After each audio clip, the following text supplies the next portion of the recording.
Quando nós vamos falar de precedentes judiciais, o som está saindo bom, né? Tá bom, né? Quando a gente vai falar de precedentes judiciais, o primeiro aspecto que a gente tem que levantar é a respeito das próprias famílias que nós temos jurídicas. E aí nós temos diversas famílias jurídicas dentro do ordenamento como um todo, e aí pensando mundialmente, mas nós temos duas de grande destaque, que é a chamada Civil Law e a Common Law, que a gente tem ouvido falar bastante disso, principalmente nessa temática que a gente se propõe a estudar de precedentes judiciais. Quando nós vamos falar da família Civil Law, a ideia desta família é que nós temos uma completude do sistema legislado. Pensa-se, portanto, que todas as relações jurídicas é possível nós legislarmos e criarmos, portanto, um direito posto que possa regular todas essas relações jurídicas. E esse sistema do Civil Law, ele tem sua origem no próprio direito romano, e por isso que nós falamos, romano-germânico, e dentro das universidades. Então se inicia dentro de um estudo das universidades romanas, e por estudar o direito como um todo, eles discutem muito natureza jurídica. É por isso que, como nosso nascedouro também é derivado da Civil Law, a gente fala em muito natureza jurídica dos institutos. Então, portanto, o Civil Law é criado dentro das universidades e, a partir do momento em que se define este direito posto, começa-se a codificar essas legislações, separando, portanto, no direito penal, no direito civil, no direito do trabalho, processual e assim sucessivamente. No contraponto, nós temos a família do Common Law, que tem a sua origem anglo-saxônica, principalmente no direito inglês. E na Common Law, ela é totalmente diferente da Civil Law, porque o seu nascedouro é dentro dos próprios tribunais. A partir das decisões judiciais é que começam a regulamentar essas relações jurídicas. Então, se dá muita prevalência às decisões judiciais, aos precedentes judiciais e, evidentemente, à jurisprudência. Enquanto na Civil Law, a ideia vem do direito posto e a prevalência é no direito posto, deixando de forma secundária tão somente a jurisprudência, na Common Law nós temos uma inversão desses valores e aí nós temos a jurisprudência no seu ápice, sem prejuízo de termos algumas legislações também nesse sistema. Mas é interessante que nos últimos anos a gente começa a verificar uma aproximação desses dois sistemas. Eu estou me ouvindo. O Civil Law, então o retorno, né? O Civil Law começa a se aproximar do Common Law e vice-versa. De modo então que no sistema do Common Law a gente começa a ter mais legislações postas, e dentro do Civil Law, a gente começa a dar uma prevalência à jurisprudência. E no direito brasileiro, a gente já tinha isso antes da Lei 13.015 e também do novo CPC. Nós tínhamos, por exemplo, a ação direta de constitucionalidade, tínhamos o controle difuso de constitucionalidade, tínhamos os recursos repetitivos, já existia lá dentro da sistemática do processo civil, no recurso especial e também na repercussão geral do recurso extraordinário. E com a Lei 13.015, nós trouxemos também essa sistemática para o processo do trabalho dentro do recurso revista repetitivo. E agora, o novo CPC amplia consideravelmente esta ideia de obrigatoriedade de observarmos os precedentes judiciais. E, portanto, a gente aproxima bastante da ideia do Common Law, só que nós vamos verificar que o nosso sistema é um pouco diferente do sistema do Common Law, propriamente dito, do direito inglês. Alguns doutrinadores dizem que nós temos aí um Common Law tupiniquim, porque nós temos algumas modificações introduzidas. Uma delas, por exemplo, é que quando nós vamos falar no sistema do Common Law, nós sempre pensamos nos precedentes para o futuro. E no momento em que você está interpretando uma decisão judicial, você diz, lá atrás surgiu um precedente judicial. E a partir dali começa-se a respeitar aquela decisão e ela se torna, portanto, um precedente obrigatório. No direito brasileiro, nós fizemos numa sistemática diferenciada, ou seja, no momento da decisão a gente sabe que está sendo criado um precedente judicial. Então aqui no direito brasileiro, embora nós vamos interpretar esses precedentes no futuro, e ele pode evoluir, assim como pode reduzir a sua ideia de obrigatoriedade, ele já nasce sabendo que ele vai ser um precedente judicial. Então, quando nós temos, por exemplo, um recurso de revista repetitivo, no momento da decisão, proferiu a decisão judicial, a gente sabe que ali está nascendo um precedente judicial. Quando nós vamos falar de precedente, um outro aspecto que nós temos que verificar é o próprio conceito de precedente judicial, que vem a ser um precedente judicial. Num sentido amplo, precedente judicial nada mais é do que uma decisão judicial. Precedente judicial, portanto, é uma decisão que será verificada no futuro. Num sentido mais restrito, precedente judicial, nós temos as razões, as fundamentações daquela decisão judicial, elas deverão ser observadas no futuro. É o que nós chamamos de ratio decidendi, razões, fundamentações propriamente ditas daquela decisão judicial. Mas o que mais interessa não é propriamente dito o conceito de precedentes judiciais, mas sim se ele é de observância obrigatória ou simplesmente persuasiva. E aí nós entramos na própria classificação dos precedentes.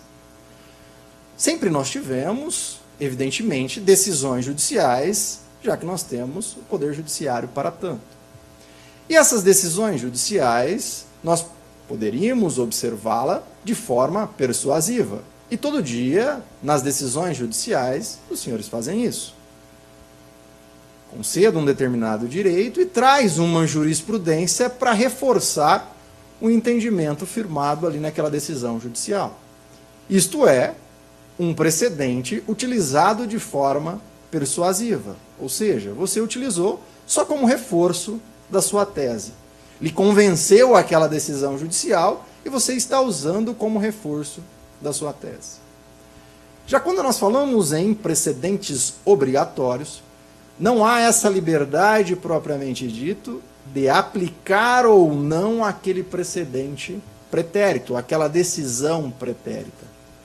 Há uma obrigatoriedade de observância daquela decisão proferida lá como um precedente judicial.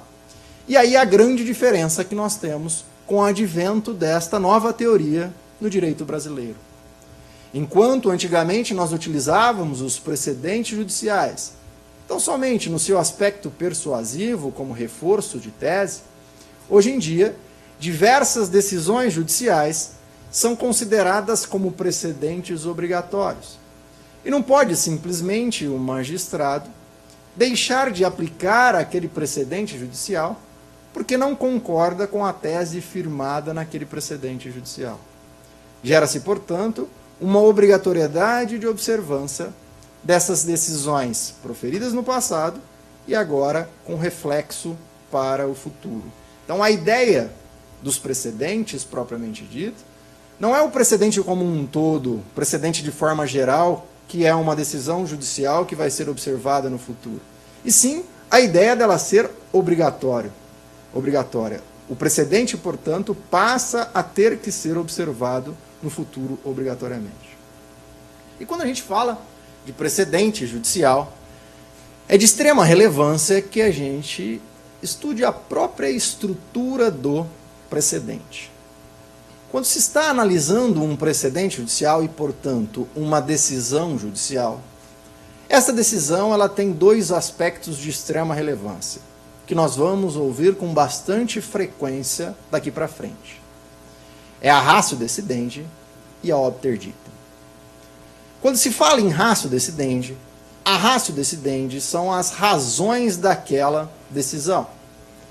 Diz as cortes superiores, seja o STF, STJ e também o TST, que são os fundamentos determinantes daquela decisão. E esses fundamentos determinantes, como regra, nós vamos localizá-lo na própria fundamentação da decisão judicial. Então, a partir do momento em que eu tenho uma decisão no recurso de revista repetitivo, Eu vou analisar aquele acórdão e neste acórdão, a fundamentação dele, nós vamos extrair qual foi a razão daquele julgamento, quais são os fundamentos determinantes daquele julgamento. Não se trata de uma matéria puramente teórica. Ela é, na verdade, puramente casuística. É em cada caso concreto que nós vamos conseguir delimitar quais são os fundamentos determinantes daquela decisão judicial. Nós temos algumas teorias que se levantam a respeito de como definir estes fundamentos determinantes, mas nenhuma é capaz de solucionar todos os pontos. Nós temos, por exemplo, uma delas que diz que para a gente definir o que é um fundamento determinante, a gente teria que colocar uma negativa no fundamento determinante. E se colocar uma negativa, a gente mudar o sentido da decisão, ali é o fundamento determinante. Se não colocar, e se colocar e se não tiver uma alteração, aquilo não é um fundamento determinante propriamente dito para aquela decisão. Esta é a mais utilizada, mas ela é falível, porque ela está ligada, propriamente dito, àqueles casos que têm um único fundamento. Se nós temos fundamentos cumulados ali, é difícil você simplesmente colocar uma negativa. Então, a análise do que vem a ser o fundamento determinante é puramente interpretativo e casuístico. E por isso que o juiz, tal como ele não é a boca propriamente da lei, ele vai ter que analisar as súmulas, as orientações à jurisprudência, aplicando-a no caso concreto e delimitando o que é o fundamento determinante. Incumbe, portanto, numa função puramente interpretativa e no caso concreto. Tá? Essa delimitação da ratio decidente, como eu disse, não é tão simples. Nós buscamos ela como regra na fundamentação da decisão judicial. Mas é evidente que a decisão judicial ela é analisada sobre um contexto integral, no seu relatório, fundamentação e dispositivo. Então há necessidade de se fazer uma análise global desta decisão judicial para se extrair quais são as razões determinantes daquele julgamento. Mas e por que saber essas razões determinantes e o que vem a ser esse obter dictum? O obter dictum são os elementos acidentais da decisão judicial. São aqueles elementos dos quais a decisão não precisaria. É o ademais, o além disso, que vem como um reforço de tese. Eu tenho lá uma complementação de argumentação, seja do TST, inclusive o TRT em alguns casos, eu tenho uma complementação de argumentação.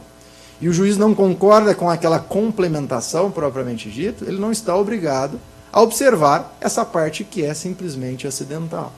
E sim, o fundamento determinante da decisão, o objeto principal daquela decisão judicial.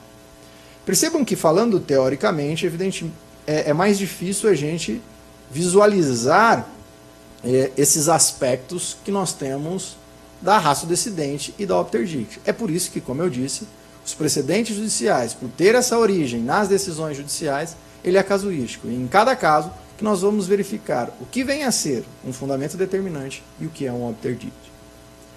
Mas é interessante destacar que este obter dictum pode acontecer de no futuro ele se transformar numa ratio decidente.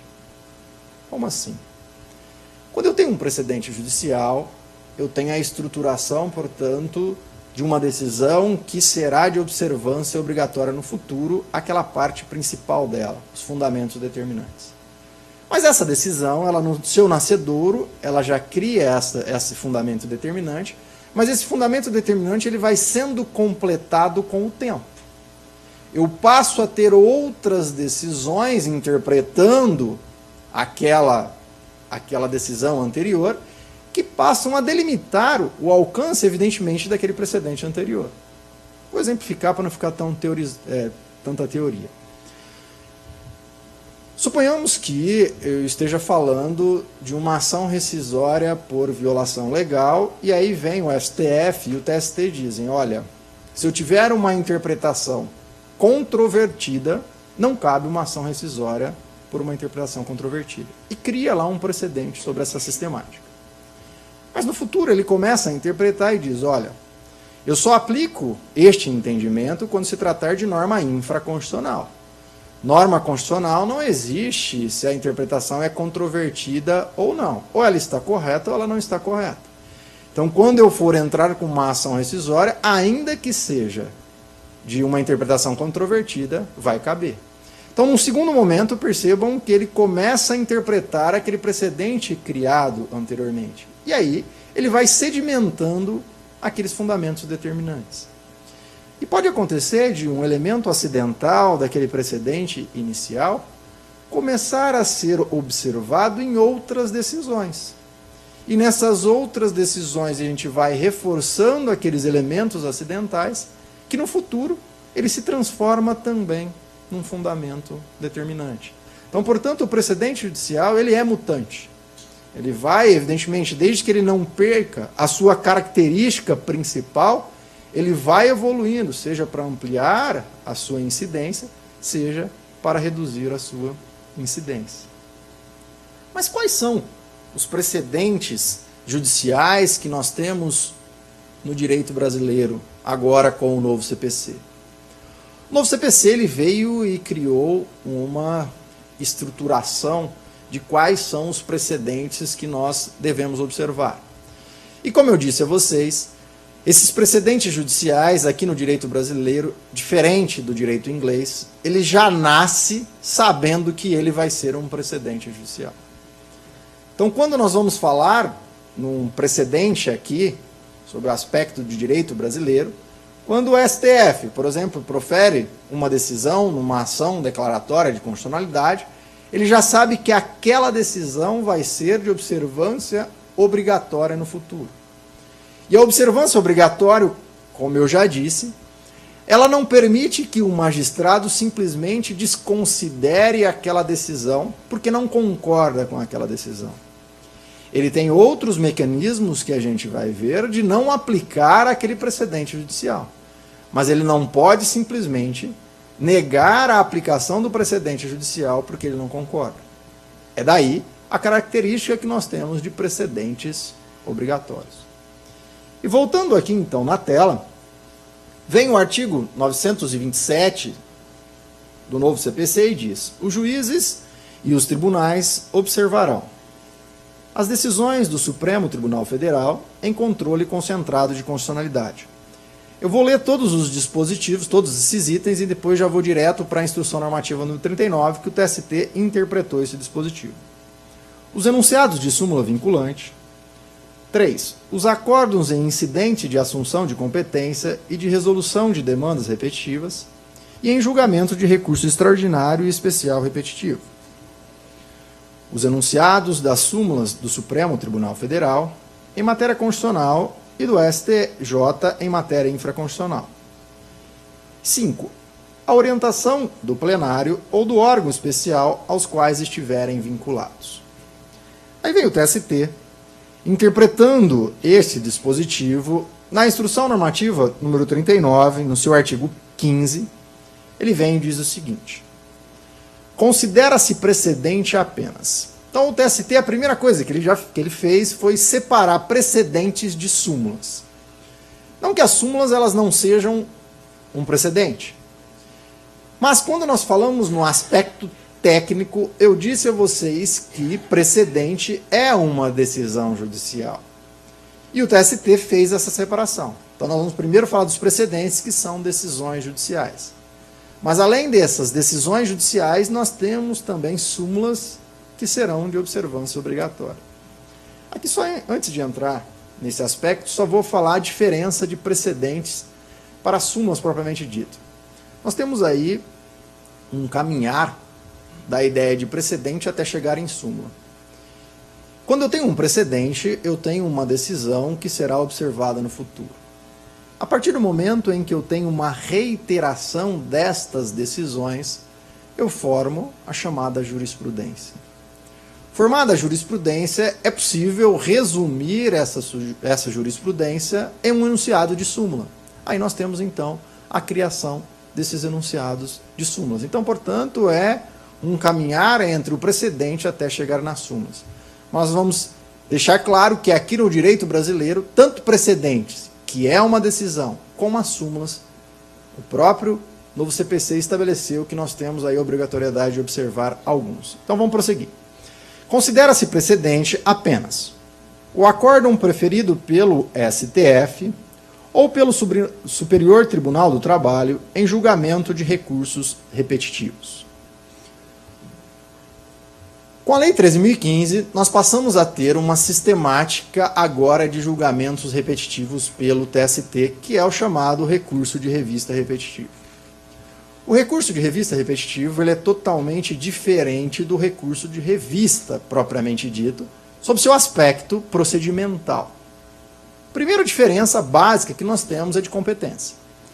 Enquanto o recurso de revista é julgado pelas turmas do TST, o recurso de revista repetitivo ele é julgado ou pela SDI, ou se eles entenderem por maioria simples, eles podem encaminhar isso para o Tribunal Pleno. E quando nós falamos em recurso de revista repetitivo, o recurso de revista repetitivo, o próprio nome já diz, é uma repetição de recursos de revista. E como eu tenho essa repetição, eu viabilizo um julgamento por amostragem no Tribunal Superior do Trabalho. E esse julgamento por amostragem, eu vou lá, seleciono 2 ou 3 recursos a respeito daquela matéria, encaminho para a SDI, que pode, por sua vez, encaminhar ao Tribunal Pleno, e aí eles fazem, inicialmente, um processo de afetação. O processo de afetação é muito importante para delimitar qual é a matéria que eles vão julgar neste recurso de revista repetitiva. Delimitada a matéria afetada, essa matéria, nós começamos a fazer um julgamento teoricamente coletivo. Por quê?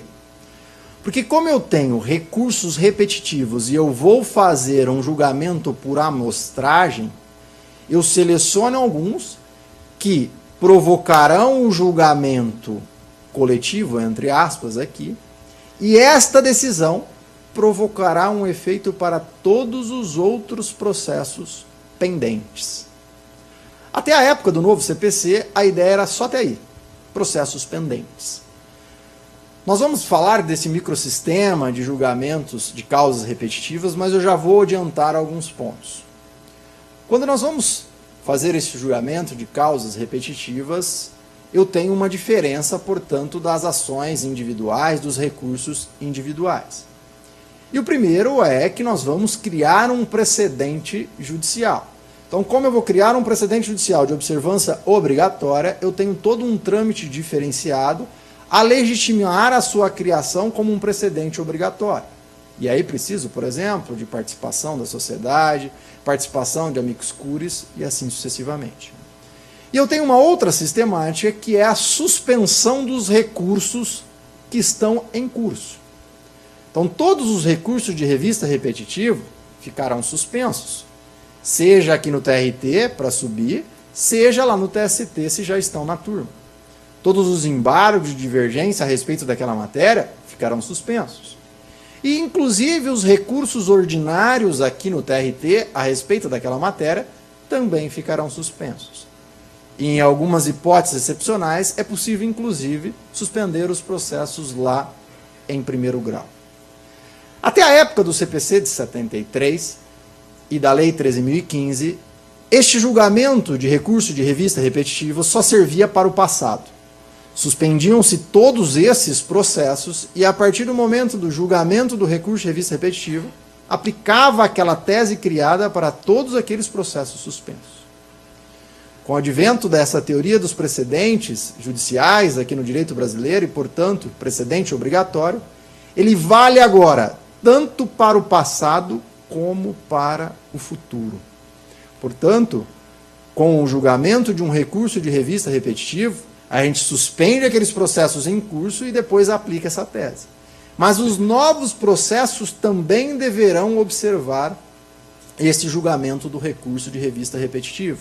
Então, aí uma grande diferença que nós temos a respeito da sistemática anterior para a sistemática atual, tá? E aí, quando então nós vamos falar nos recursos repetitivos, a gente vai lá, por exemplo, no TST, ele tem um link lá dos recursos de revista repetitivos. E até agora o TST ainda não julgou nenhum recurso de revista repetitivo. Então a gente já pega toda a sistemática nova. E vocês visualizam nesses julgamentos repetitivos que o TST, em 2 ocasiões, agora já fez audiências públicas. Então viabiliza uma participação da sociedade, por quê? A gente foge daquela ideia de que os processos produzem efeito tão somente para as partes. E esta é uma grande diferença dos precedentes judiciais. A gente sempre estudou que as decisões produzem efeitos tão somente interpartes. Com base nesses precedentes obrigatórios, eles vão produzir efeito tanto para aquelas partes daquele processo, como para outros processos. E daí a grande relevância da fundamentação das decisões judiciais, descrita no artigo 489, parágrafo 1º do novo CPC.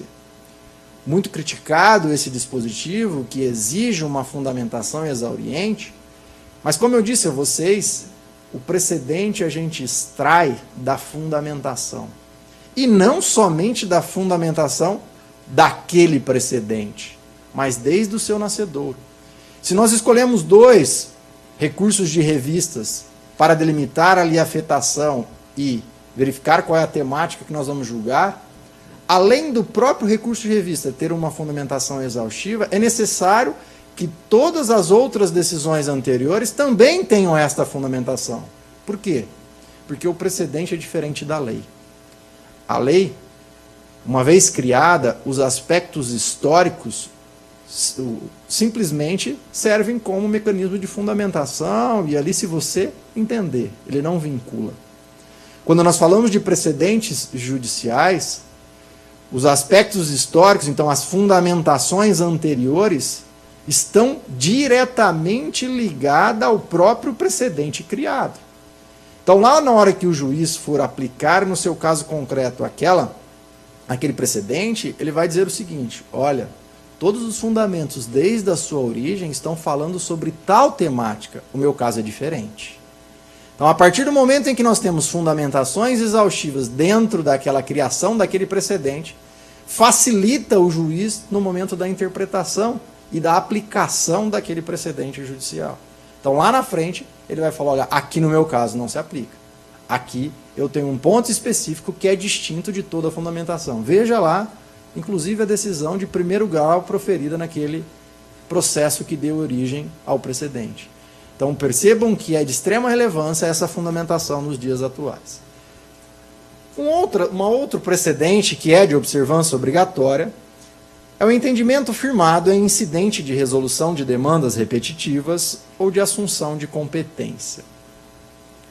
Como eu disse a vocês, o recurso de revista repetitivo veio com a Lei 13.015, mas nós já tínhamos essa sistemática lá no recurso especial e quando nós falávamos de repercussão geral no STF.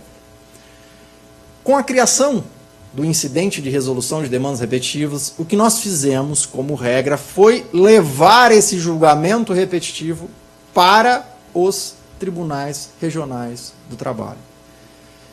A partir do momento agora que a gente tenha uma demanda repetitiva, é plenamente possível o Tribunal Regional do Trabalho deslocar a competência de uma turma e enviar para um órgão especial estabelecido no seu regimento interno para julgar este incidente de resolução de demandas repetitivas.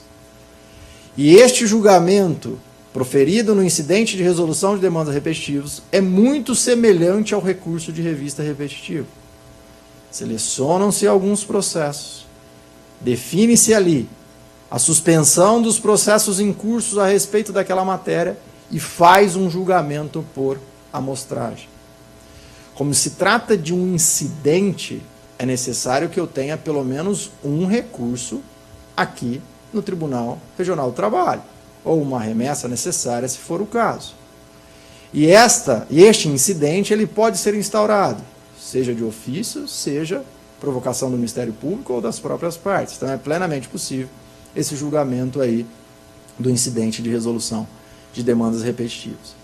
E aqui, já que eu entrei nessa temática do incidente de resolução de demandas repetitivas, vamos só fazer um contraponto com a uniformização de jurisprudência criada pela Lei 13.015, que nós vamos ter muita dificuldade, na verdade, de separar uma da outra.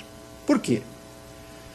Porque a uniformização de jurisprudência, ela nada mais é do que o incidente de resolução de demandas repetitivas. Tanto é que lá no processo civil, nós tínhamos um incidente criado lá nos artigos 476 e 479, que era o seguinte, quando nós falávamos lá incidente lá para a formação da jurisprudência. Tinha um processo, naquele processo falou, olha, vamos uniformizar essa jurisprudência.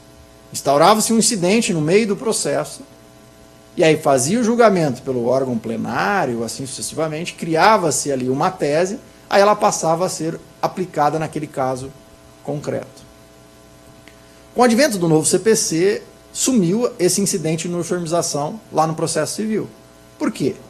Porque quando a gente vai para um incidente de uniformização, eu pressuponho divergência. Se eu tenho divergência, eu tenho causas repetitivas. Então eu não preciso mais disso lá no processo civil. Se eu tenho já causas repetitivas, eu instauro um incidente de resolução de demandas repetitivas.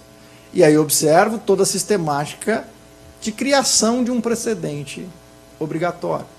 Então, a partir deste incidente de resolução de demandas repetitivas, não existe mais lá no processo civil essa uniformização de jurisprudência.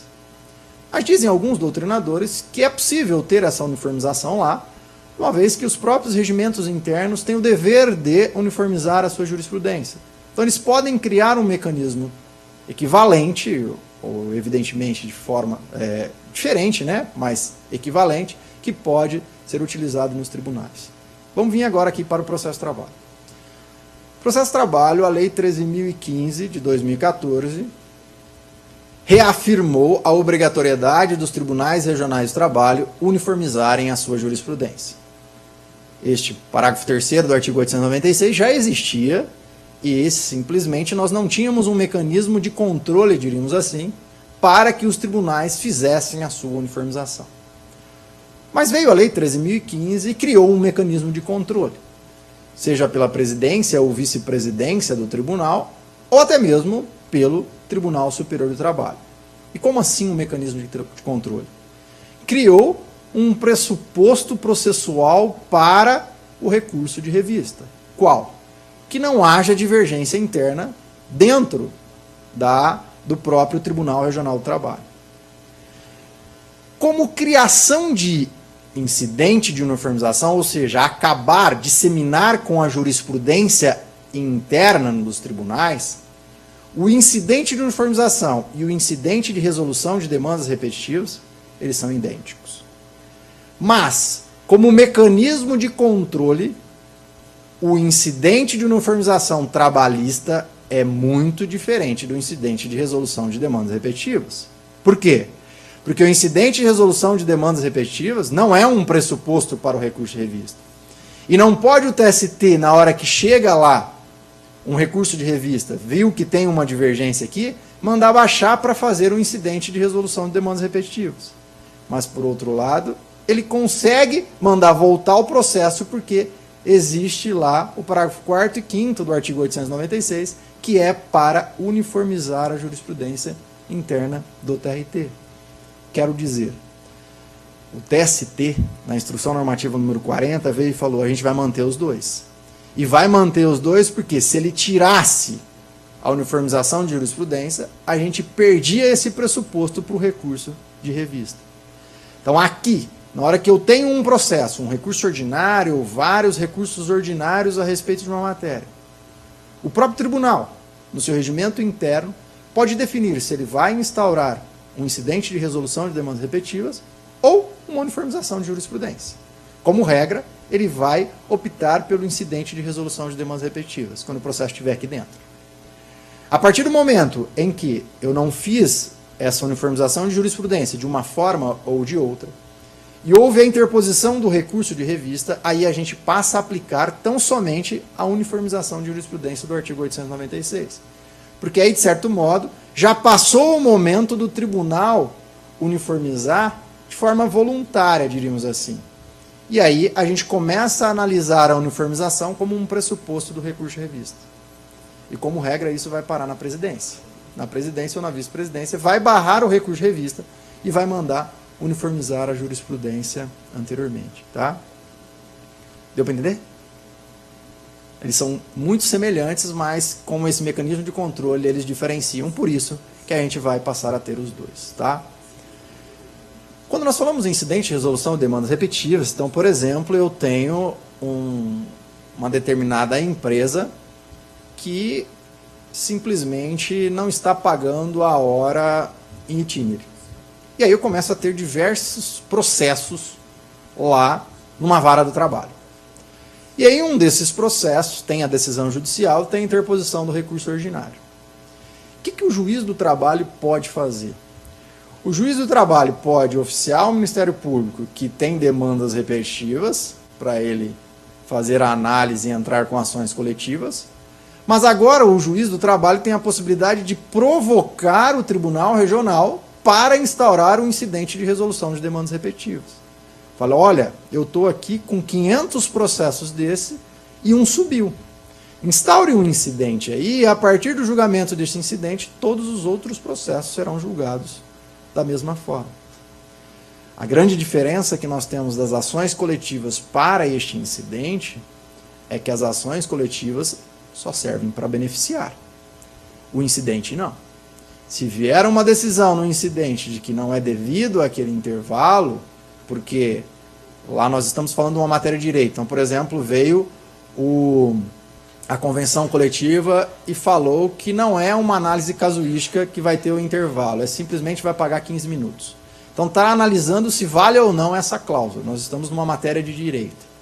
Neste caso, definido lá no incidente de resolução que vale ou que não vale, essa decisão será de observância obrigatória para todos os outros processos. Tá? Mas agora o novo CPC ampliou também uma sistemática que nós temos da assunção de competência e criou também um precedente de observância obrigatória. A assunção de competência ela é diferente do incidente de resolução de demandas repetitivas, porque enquanto este incidente de demandas repetitivas pressupõe uma repetitividade de demandas, a assunção de competência não pode ter essa repetitividade. Então, como regra, ele é preventivo. No meu exemplo, suponhamos que eu tenho um processo de uma usina e esta usina lá ficou sabendo, os trabalhadores, que desta convenção coletiva que retira este direito do trabalhador. E aí um trabalhador entra com esta ação. E aí chega este processo no tribunal.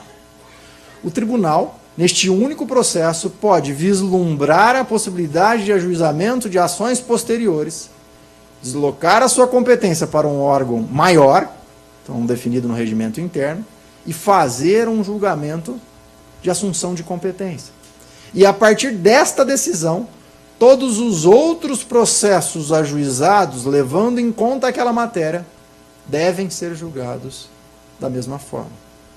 A assunção de competência tem que ser utilizada com bastante parcimônia, porque ela é muito perigosa. A assunção de competência, o próprio nome já diz, é deslocamento da competência de um órgão menor para um órgão maior, e a decisão dele torna um precedente obrigatório. A própria CLT, com a Lei 13.015, ela criou a assunção de competência dentro do TST, e a gente tem visto isso com bastante frequência. O parágrafo 13 do artigo 896 fala que, a depender do caso, da relevância social do caso, pode-se se deslocar a competência para o tribunal pleno. Então, a gente tem visto, em alguns casos, recurso de revista. Então, lá eu tenho um único recurso de revista, e eles falam, olha, esse tema é muito importante. Vou deslocar a competência para o tribunal pleno do TST.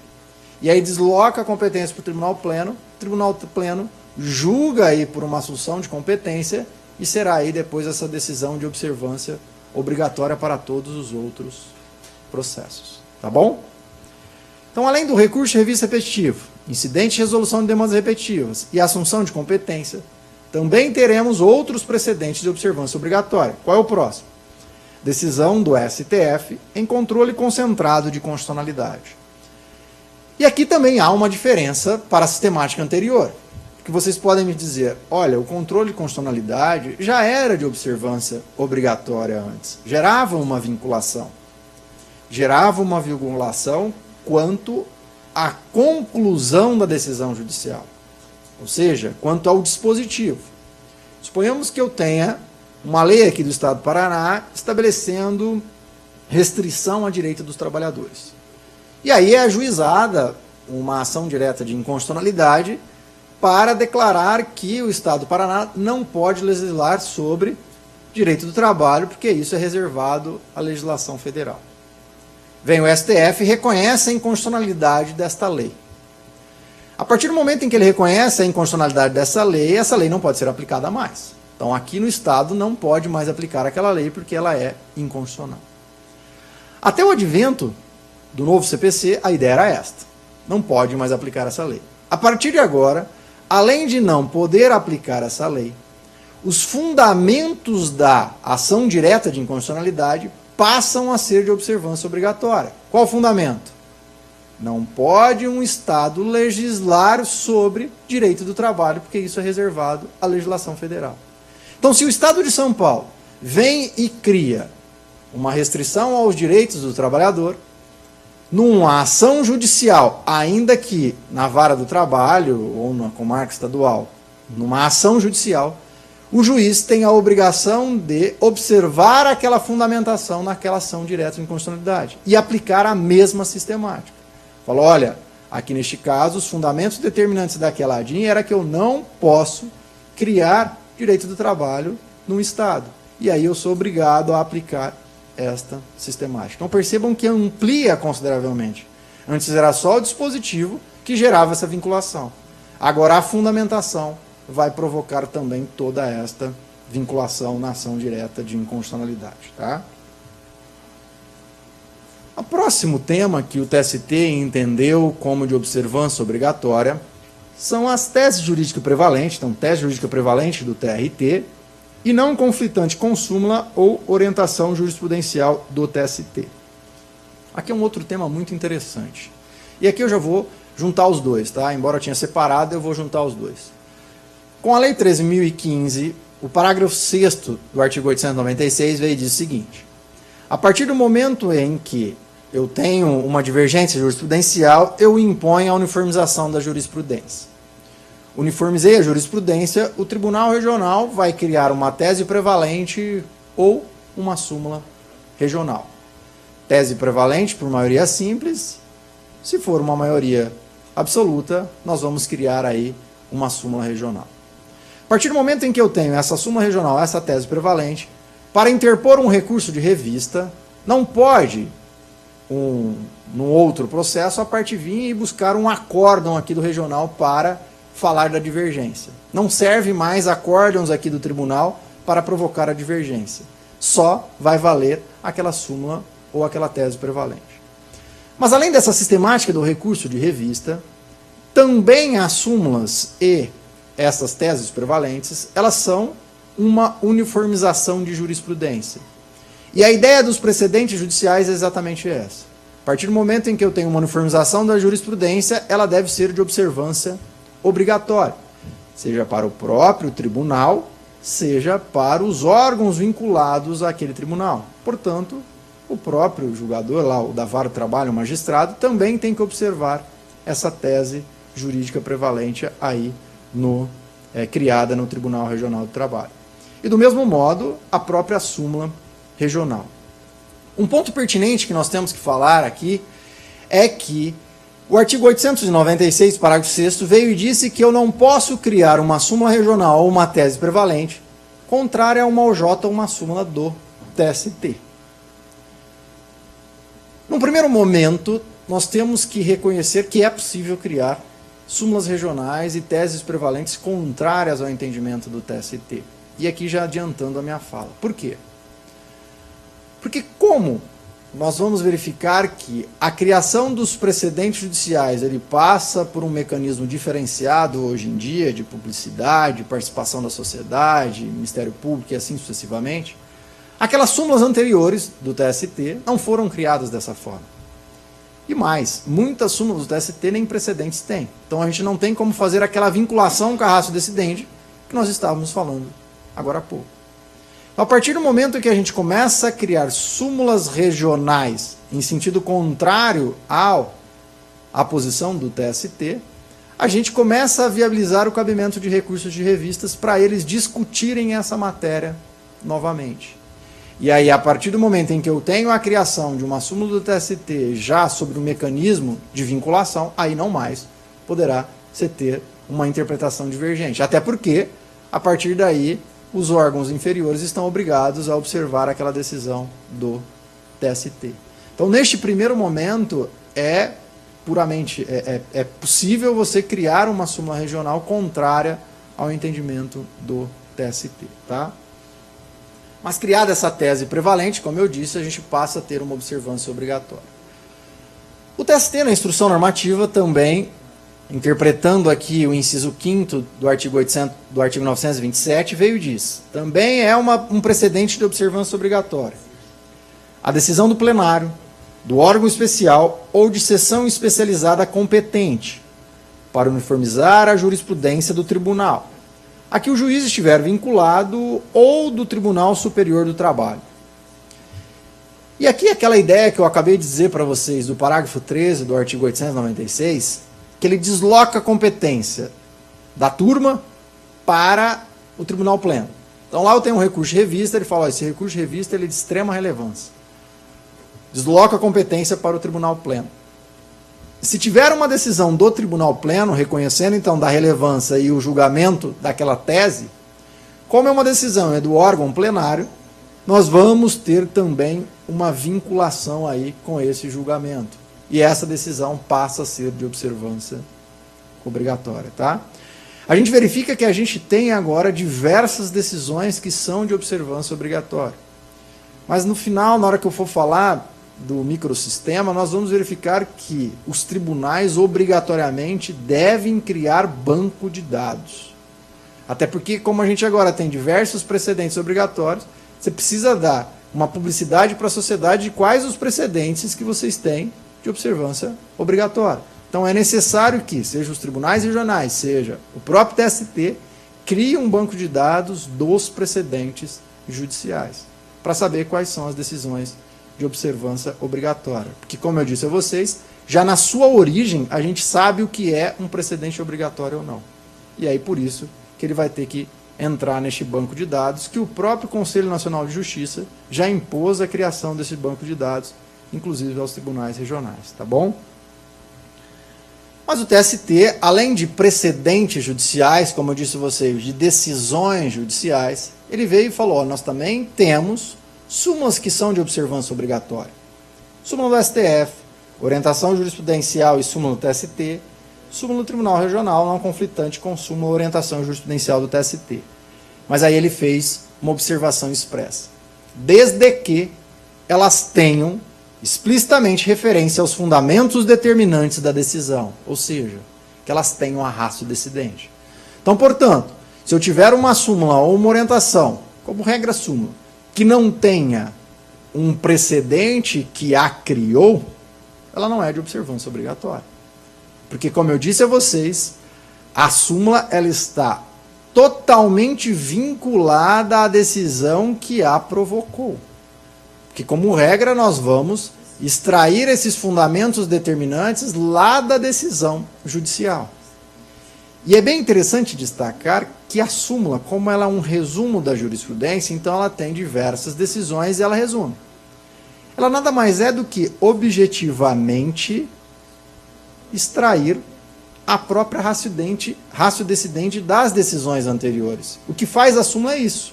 Ela vai lá, pega os fundamentos determinantes das decisões e fala, vamos criar uma súmula aqui, um enunciado aqui de súmula, resumir o que é fundamento determinante. Só que não basta simplesmente a gente analisar a súmula. O juiz, na hora de aplicar aquela súmula, ele vai interpretar aquela súmula analisando os precedentes que a criaram. O fundamento determinante realmente é esse?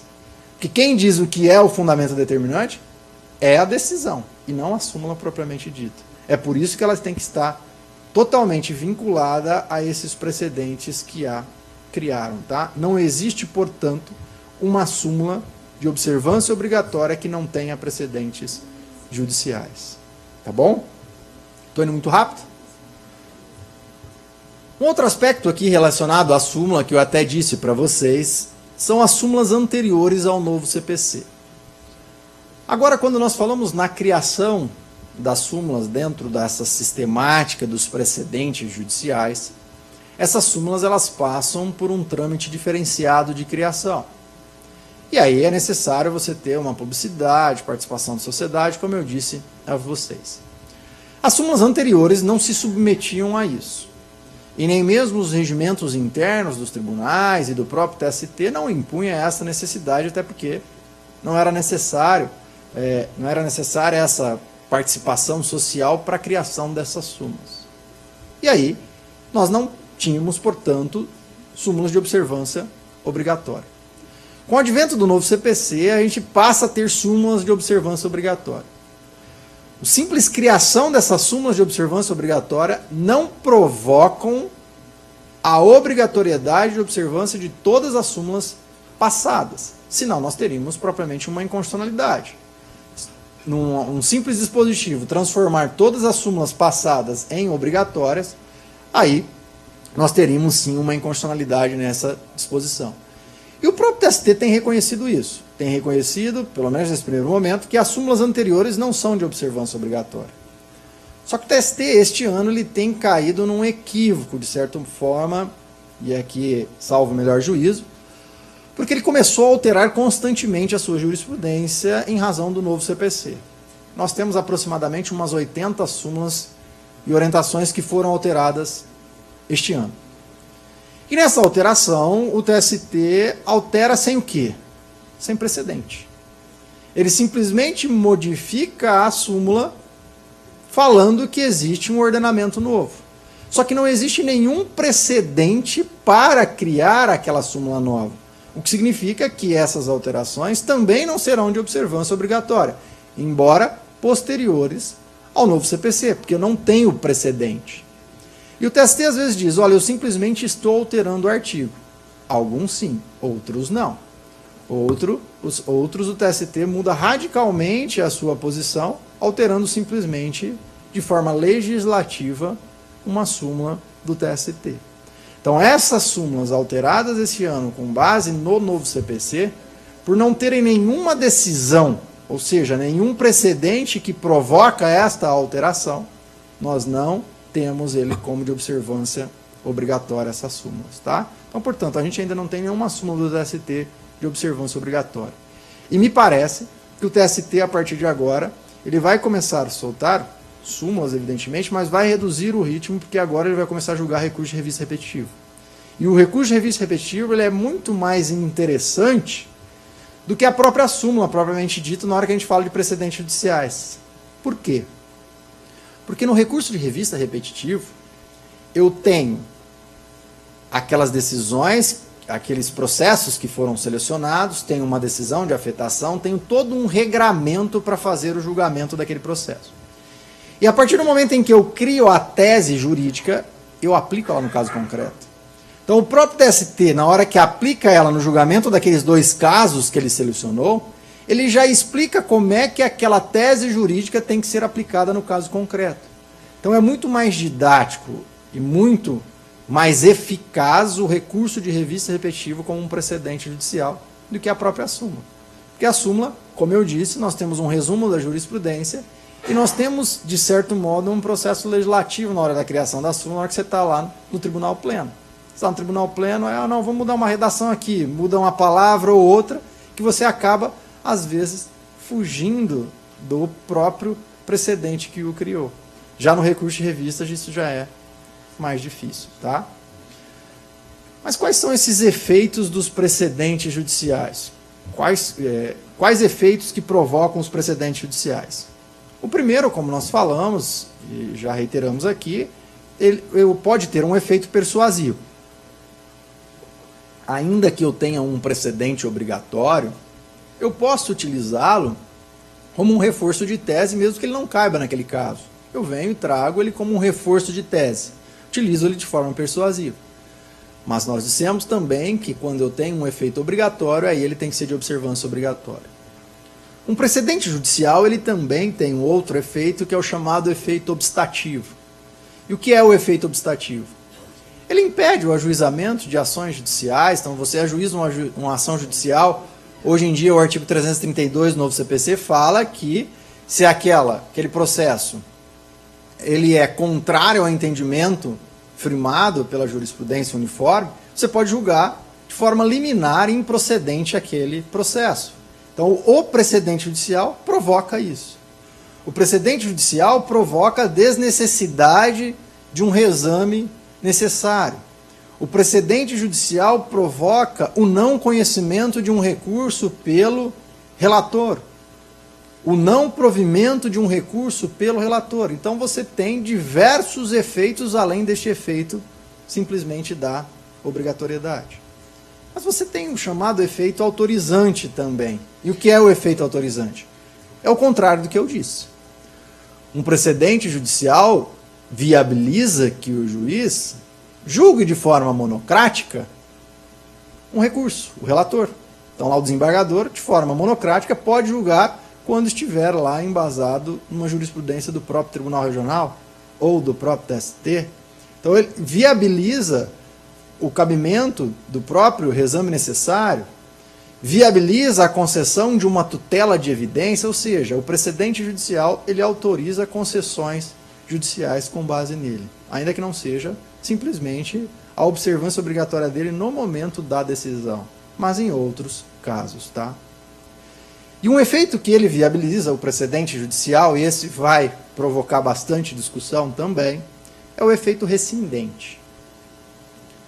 Eu tenho uma decisão judicial transitada em julgado e depois eu tenho a criação de um precedente judicial. E aí, cabe ação rescisória para desconstituir aquela decisão anterior? O próprio artigo 896, parágrafos 5º e 6º do novo CPC, viabilizam o cabimento de uma ação rescisória. Quando o juiz, no caso concreto, entende que há uma distinção e não há uma distinção. Ele fala, olha, ele aplica equivocadamente um precedente. Então ele fala, olha, aqui você está falando que existe um precedente, mas não existe o precedente. Cabe ação rescisória neste caso. E diz a doutrina também que, ainda que eu tenha um precedente posterior, é possível viabilizar o cabimento da ação rescisória desde que dentro do prazo dos 2 anos. Então agora, com essa ideia de precedentes, por quê? Porque o precedente judicial, como ele passa a ser de observância obrigatória, ele se transforma numa fonte de direito. E dentro desta ideia de fonte de direito, ele é uma norma jurídica, tal como a lei e os princípios. Como ele é uma norma jurídica, você permite o cabimento da ação rescisória com base no artigo 966, inciso 5 do novo CPC.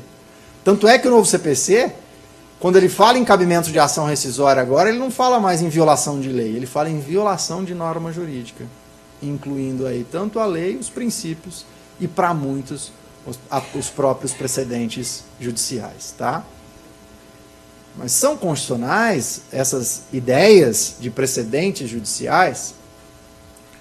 Muitos doutrinadores, e aí cito principalmente o Nelson Nery, ele entende que é inconstitucional este artigo 927 do novo CPC, que cria essa ideia de precedentes judiciais. Ele vem e diz que quando nós criamos a ADIM, a ADECOM, ou até mesmo a súmula vinculante, isso foi feito por meio de emenda à Constituição Federal. Então, para gerar uma obrigatoriedade, eu precisaria ter uma alteração na Constituição Federal, e não simplesmente por uma norma infraconstitucional. Mas a doutrina amplamente majoritária entende que os precedentes judiciais, eles são de observância obrigatória e são constitucionais. Por quê? Porque eles estão embasados, primeiro, no princípio da segurança jurídica. Então, o judiciário deve conceder à sociedade uma segurança nos seus julgamentos, de modo, então, que não seja volátil ali os julgamentos. O que confere, de certo modo, a chamada confiança legítima. Porque a gente sempre pensou na segurança jurídica olhada para o passado. Olha, o judiciário tem que dar uma segurança jurídica olhando para o passado. Agora, a tal da confiança legítima impõe que o judiciário seja previsível para a sociedade. Embasa-se também no princípio da igualdade, de modo que duas pessoas devem ser julgadas da mesma forma, seja numa decisão, seja em outra decisão. Mas muito mais do que isso, os precedentes judiciais eles se embasam na própria hierarquia do poder judiciário. Quando nós estamos falando de decisão do STF, do STJ ou do TST, a Constituição Federal estabelece que quem dá a última palavra sobre norma constitucional é o STF. E sobre norma infraconstitucional é o TST, quando falamos de direito trabalhista, e o STJ, quando não for o caso. Estabelecemos, portanto, que nós temos órgãos de superposição que dão a última palavra a respeito da matéria. A partir do momento em que a gente estabelece que eles dão a última palavra, o simples fato deles decidirem e estas decisões começarem a ser descumpridas, significa que não é a última palavra. Então, dentro da hierarquia do Poder Judiciário, tem essa estruturação dentro da própria Constituição Federal que legitima os precedentes judiciais. Nós temos órgãos que dão a última palavra a respeito dessa matéria. Do mesmo modo, quando nós temos discussões internas dentro do próprio TRT. A partir do momento em que eu tenho a uniformização da jurisprudência, eu tenho, portanto, uma decisão ali que dá a última palavra a respeito daqueles aspectos regionais, que, de certo modo, devem ser de observância obrigatória, seja para o próprio regional, seja para os órgãos a ele vinculados. E, com base nisso, a jurisprudência amplamente majoritária entende como constitucional esses dispositivos. Tá? Então, vamos agora estudar um pouco como é que eu uso isso no dia a dia, toda essa teoria que nós trouxemos aqui, que é a tal da técnica de utilização dos precedentes judiciais. Quando se fala de técnica de utilização, a primeira forma de utilizar os precedentes judiciais é fazendo o distingue-se. O juiz, diante de um precedente judicial, o primeiro ponto que ele vai fazer é procurar a ratio decidente daquele precedente. Fala quais são os fundamentos determinantes deste precedente e quais estão relacionados a elementos acidentais obter dig. Definiu qual é o elemento principal, o fundamento determinante, ele vai verificar se o caso dele é semelhante ou não àquilo. Se o caso dele não for semelhante, ele não vai aplicar, está autorizado a não aplicar aquele precedente judicial. Só que, para tanto, ele precisa justificar a sua decisão judicial, precisa fundamentar o próprio artigo 489, parágrafo 1º, salvo engano, no inciso 6º, ele fala expressamente, se o juiz não for aplicar, ele tem que demonstrar que o caso dele é distinto. Mas pode o juiz vir e falar que o caso dele é distinto e amplia aquele precedente judicial. Fala, olha, o meu é distinto, mas não tão distinto. Dá para eu aplicar aquele precedente judicial aqui neste caso. Então ele vem e amplia o cabimento daquele precedente judicial e aí é plenamente possível. Porque aí, com o tempo, você vai criando uma nova ideia daquele precedente e ampliando ele. Só que essa ampliação, evidentemente, não pode ser tal a afastar da própria distinção, senão inviabiliza, inclusive, o cabimento da ação rescisória. Então, ele pode ampliar em alguns casos, desde que ele não se desvirtue totalmente daqueles fundamentos determinantes. E pode o juiz fazer o contrário, reduzir o alcance do precedente. Falar, olha, o precedente não é totalmente da forma como a parte está trazendo aqui. E aí ele vem e reduz o precedente judicial. Nessa redução, ele pode cair no que nós chamamos de transformação do precedente. E a partir do momento em que ele transforma o precedente e não aplica aquele precedente, na verdade, ele está negando a aplicação do precedente judicial, o que não é admitido.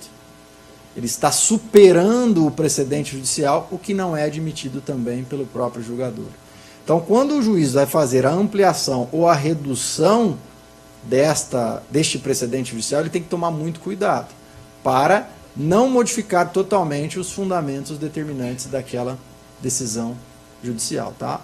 Mas, enfim, a primeira técnica que o juiz tem é exatamente essa: fazer a distinção do precedente judicial para o caso concreto dele. Se ele entender que há distinção, seja fática, seja jurídica, ele não vai aplicar no caso concreto aquele precedente judicial, aí ele está autorizado. A segunda técnica é a superação. E a superação total nós chamamos de overruling. O que é esta superação total? Superação total é quando vem um novo precedente judicial que, teoricamente, revoga o anterior. Ele se sobrepõe, você tem uma alteração social e aí ele revoga aquele precedente anterior. Essa revogação, ela pode ser expressa ou ela pode ser tácita. Expressa quando eu tenho lá uma decisão que fala, olha, nós estamos alterando o entendimento no precedente anterior. Mas ela pode ser tácita quando eu tenho outras decisões posteriores que vão modificando aquela decisão. Aqui no direito brasileiro, é possível uma superação tácita? Tem-se entendido que não. O próprio artigo 927, parágrafo 4º do novo CPC, ele impõe que eu tenha uma fundamentação exaustiva para fazer a superação do procedimento, do precedente. E aí, como eu preciso ter essa fundamentação exaustiva, eu preciso ter modulação dos efeitos, é necessário que eu tenha uma superação expressa. Então, dentro do direito brasileiro, para que eu possa ter uma superação total de um precedente, é necessário que se tenha expressamente declarado ali naquela decisão que houve a superação deste precedente anterior, tá? E ela pode ser feita de forma tanto difusa como concentrada. Difusa como quando vai tendo recursos ali, aí chega lá no STF, por exemplo, ele vem e altera ali o seu entendimento firmado anteriormente. E é bom que se faça por meio difuso, porque aí você tem uma discussão maior desta alteração na hora que chega lá no órgão criador do próprio precedente. Mas é plenamente possível também ter de forma concentrada. Então, por exemplo, o TST tem no seu regimento interno a forma de alteração das suas súmulas. E aí ele pode, por provocação das partes, do Ministério Público ou até mesmo de ofício, provocar a revisão desta tese dele posteriormente. E aí de forma concentrada, tá? E olha o que diz, portanto, o parágrafo 4º. A modificação de enunciado de súmula, de jurisprudência pacificada ou de tese adotada em julgamento de casos repetitivos, observará a necessidade de fundamentação adequada e específica, considerando os princípios da segurança jurídica, da proteção, da confiança e da isonomia. Portanto, ele impõe que se tenha um julgamento destinado à alteração daquele precedente anterior, impondo assim uma fundamentação adequada e específica para aquele caso, tá? E aí quando a gente tem a superação daquele precedente, quando eu tenho esta superação, é extremamente necessário que o tribunal module os efeitos daquela decisão, até para a gente saber se a partir de quanto vai valer aquela propriamente dito, aquela superação. Porque nós temos relações que foram pensadas e foram discutidas com base no precedente anterior. Então é de extrema relevância que no momento de eu ter essa superação deste precedente, seja o TRT, seja o TST, module os efeitos dessa decisão para estabelecer a partir de quando nós teremos essa modificação de entendimento, tá? Mas e quais são as hipóteses que eu tenho de superação? Porque nós falamos que o precedente judicial ele tem como objetivo dar uma segurança jurídica. Mas é evidente que, como nós estamos falando de relações sociais, é plenamente possível que a gente tenha alterações, seja social, seja econômica, seja jurídica. Plenamente possível nós termos alterações substanciais que viabilizam a alteração daquele precedente anterior. Então é necessário que a gente tenha alterações substanciais para que eu possa ter a alteração daquele precedente anterior. E é possível ainda que eu tenha, inclusive, a alteração da lei que gerou a base daquele precedente judicial. Então lá eu tive uma interpretação de uma norma, de uma lei que gerou um precedente judicial. A partir do momento em que eu tenho a criação deste precedente e depois uma mudança da lei, eu perco a base daquele precedente judicial, e aí ele pode ser alterado. É bem interessante destacar que a doutrina diz que, na verdade, aqui não tem nenhuma superação. Na verdade, aqui o judiciário começa a aplicar uma nova norma que não estava ali descrita naquele precedente judicial. Tá? Então é plenamente possível começar a aplicar a nova norma, até porque aquele precedente não foi criado com base nela, tá? Mas quem pode fazer essa superação? Qualquer julgador?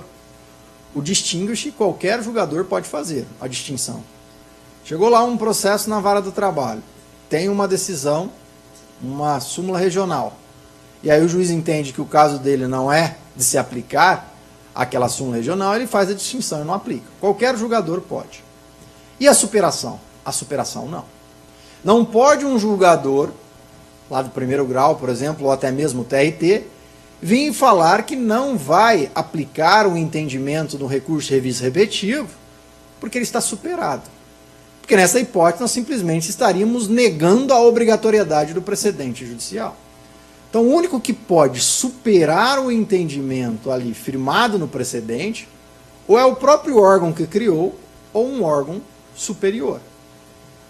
Mas nada impede de, antes da gente ter esta análise concentrada ou até mesmo difusa, mas uma análise efetiva de superação pelo órgão criador, que ele já comece a anunciar que ele vai alterar aquele entendimento.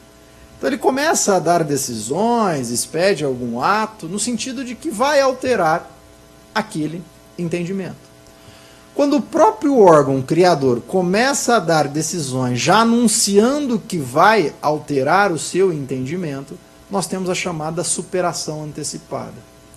E tendo a superação antecipada, ele autoriza os órgãos inferiores a não aplicarem mais aquele precedente judicial.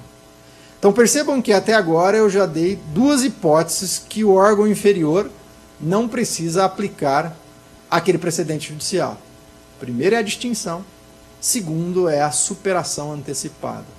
Nessas duas hipóteses, o órgão inferior não está obrigado a observar o precedente judicial. E existe uma terceira, que é quando eu tenho uma superveniência de uma lei nova. Quando eu tenho a superveniência de uma lei nova, eu disse a vocês que na verdade não é uma superação propriamente dita. O juiz não vai aplicar aquele precedente porque a base dele foi destruída, não existe mais. Ele está, na verdade, aplicando uma norma do Poder Judiciário e não descumprindo um precedente judicial. Então, portanto, os juízes, hierarquicamente inferiores àquele que criou o precedente judicial, pode deixar de aplicar o precedente quando fizer o distinguish, a superação antecipada, ou quando nós tivermos uma lei nova. Tá? Então, nessas hipóteses, é plenamente possível o juiz afastar o precedente judicial. É interessante observar que o TST, na Instrução Normativa número 39, ele veio e criou um ônus para a parte. E olha o que ele diz. O ônus da parte, para os fins do disposto no artigo 489, parágrafo 1º, incisos 5 e 6 do CPC, identificar os fundamentos determinantes ou demonstrar a existência de distinção, no caso em julgamento, ou a superação do entendimento, sempre que invocar precedente ou enunciado de súmula. O TST, de certo modo, criou aí um ônus para a parte que vem levantar um precedente. Seja para falar que ele vai aplicar, então ele tem que definir qual é o fundamento determinante, seja para falar que não vai aplicar porque houve uma distinção. Ele, então, que tem esse ônus de levantar essa distinção. O TST criou essa sistemática para quê? Para viabilizar o chamado contraditório substancial. As partes discutirem este precedente judicial, quais são os fundamentos determinantes dele, se há distinção ou não, antes do juiz proferir a sua decisão judicial. Então, eles viabilizam que ele provoque no judiciário uma discussão a respeito dessa matéria e possa, então, influenciar o julgador no momento de proferir a sua decisão. Mas o questionamento que se faz é o seguinte: e se as partes não invocarem esses fundamentos determinantes? E se as partes não levantarem esta distinção? Ainda assim, é obrigatório que o juiz faça. Precedentes judiciais é dirigido ao próprio órgão jurisdicional. Então, ainda que a parte não levante uma distinção, é plenamente necessário que o juiz faça aí esta distinção. E aí a gente entra naquela outra história do contraditório, que o próprio TST fala que decisões surpresas, nós estamos ligados às decisões de mérito. Se o juiz vai aplicar uma distinção, é necessário que ele dê a oportunidade para as partes se manifestarem a respeito daquela distinção. Até para que a outra parte possa o convencer de forma diferente, se for o caso. Então, neste caso aqui, é necessário eu ter um contraditório prévio para saber se eu vou fazer a distinção ou até mesmo a aplicação se as partes não levantaram lá na inicial, na contestação ou durante o processo e assim sucessivamente, tá? Mas agora nós chegamos a um ponto central da nossa fala, que é o quê? Qual o reflexo que eu tenho de não observar um precedente obrigatório? E aí, principalmente os magistrados de primeiro grau e até mesmo no TRT se questionam isso. Mas e se eu não aplicar um precedente obrigatório? Como eu disse a vocês, o precedente obrigatório ele passa a integrar a ideia de fonte de direito. E como ele é fonte de direito, ele é agora, guardado as devidas proporções, ele está dentro da mesma sistemática de uma lei, de um princípio. Agora nós temos os precedentes, aquelas decisões de observância obrigatória. Quando o juiz aplica de forma equivocada ou de uma forma que a parte entende como não adequada uma lei, o que a parte deve fazer? Interpor recurso. Por quê? Porque aquela decisão é uma decisão que foi proferida com erro de julgamento ou um erro de procedimento, erro em judicato ou de procedimento. Por quê? Porque aqui ele aplicou equivocadamente uma norma de direito material, erro de julgamento, ou norma de processual, erro de procedimento como regra. E impõe que a parte interpõe um recurso. O mecanismo, portanto, de impugnação de uma decisão que contraria uma lei é o meio recursal. E a decisão que contraria ou aplica equivocadamente um precedente judicial também é a via recursal. Porque quando eu tenho uma decisão que aplica equivocadamente um precedente, eu tenho uma decisão com vício de procedimento ou com vício de julgamento. A ideia de se tornar obrigatório o precedente judicial não significa que nós vamos criar um meio de impugnação diferenciado. Significa que eu tenho uma decisão com erro de julgamento ou com erro de procedimento. E continua sendo tudo igual. Então continua a parte tendo que interpor o recurso ordinário, tendo que interpor o recurso de revista e assim sucessivamente. Em algumas hipóteses, a gente viabiliza um outro mecanismo de impugnação, que é a reclamação. Antigamente nós tínhamos só a reclamação constitucional, que era para o STJ ou para o STF, e com a emenda constitucional número 92, também agora no TST. Mas o novo CPC, ele cria também uma possibilidade de se entrar com reclamação em diversas hipóteses lá no artigo 996. Só que ele traz um rol de quais são as decisões que se submetem à reclamação. E antes de a gente ver o rol, é interessante observar o seguinte: a reclamação é uma ação. Esta ação, a parte pode entrar tanto com a reclamação como com o recurso. E possibilita também que a parte possa entrar com os dois, seja a reclamação, seja com a via recursal. A reclamação, a diferença é que ela vai direto no órgão criador do precedente. Então, se eu estou falando de uma súmula vinculante, o juiz descumpriu a súmula vinculante do STF, eu bato direto no STF com a reclamação. E aí ele vem e caça a decisão. Já na via recursal, evidentemente que a gente vai subindo, né? E quais as hipóteses de cabimento de reclamação? Diz o artigo 896 que cabe quando eu tenho enunciado de súmula vinculante, decisão do STF em controle concentrado, acórdão preferido em julgamento de incidente de resolução de demandas repetitivas ou incidente de assunção de competência. Pela sistemática do novo CPC, tão somente nessas hipóteses que caberia a reclamação para tentar caçar aquela decisão que não aplicou adequadamente aquele precedente judicial ou que aplicou de forma equivocada aquele precedente judicial. E o artigo 896 admite numa outra hipótese também, só que aí com uma peculiaridade. No recurso extraordinário com repercussão geral reconhecida, ou acórdão proferido em julgamento de recurso extraordinário ou revista repetitivos, é cabível a reclamação desde que esgotada a instância ordinária. Então, quando a gente estiver falando de recurso de revista repetitivo e um juiz da vara do trabalho não aplicou aquela decisão do recurso de revista repetitivo, o que cabe? Recurso ordinário, só. Cabe recurso ordinário que vai para o TRT, na hora que esgotar a instância ordinária, aí vai caber tanto o recurso de revista como a reclamação diretamente para o TST. Mas e as outras hipóteses que nós falamos de tantos precedentes judiciais obrigatórios, que deixa a gente às vezes incomodado, né? Falou, mas falou de súmula do STF, falou de súmula do STJ, súmula do TST, súmula regional, falou de diversos aspectos que nós temos precedentes judiciais obrigatórios. Sob uma análise mais técnica do artigo 996, a doutrina diz que nessas hipóteses não cabe reclamação diretamente para o TRT ou diretamente para o TST. A via adequada para impugnar essa decisão que não aplicou ou que aplicou equivocadamente o precedente judicial é igual àquele que aplicou ou não aplicou a lei corretamente. É a via recursal. Então, o mecanismo adequado, até para que a gente possa dar um controle difuso, é a via recursal.